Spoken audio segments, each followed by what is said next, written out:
how much I liked him. I knew they'd laugh at me.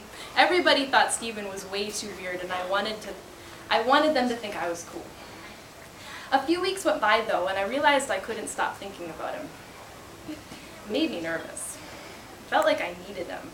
I was writing his name on my notebooks and staring at him whenever I saw him, and oh my god, I had such a massive crush on Stephen that it was turning my insides to mush and eating up my brain. Finally, I confessed the crush to a few of my friends during a sleepover.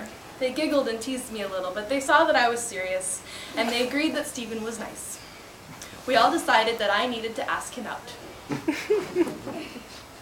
So I ripped out a piece of notebook paper and wrote him a letter in my neatest, prettiest handwriting with a pink pen.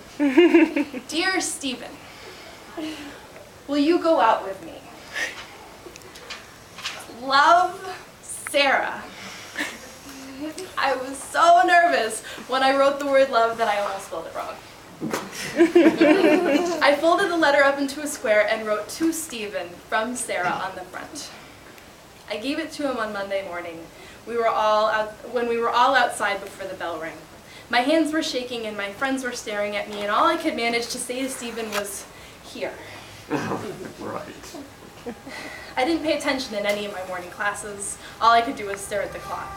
At lunchtime, a bunch of people sat between Stephen and me. Everyone knew about the letter, and he still hadn't answered me. Both of our faces were bright red.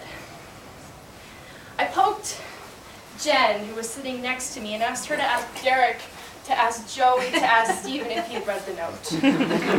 5 minutes and lots of whispering and giggling later, Jen turned to me and said, yeah, he read it. I sat there for another 5 minutes, not really sure what to do. Finally, I poked Jen again to ask Derek, to ask Joey, to ask Stephen if he had an answer. There was lots of shuffling, whispering, giggling, and talking. 10 minutes passed, and no one was talking loud enough for me to understand. My chest was tight, my knee was bouncing, and I couldn't eat my spaghetti.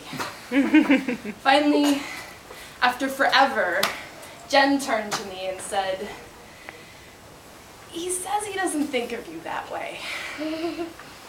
He says he thinks of you like a sister.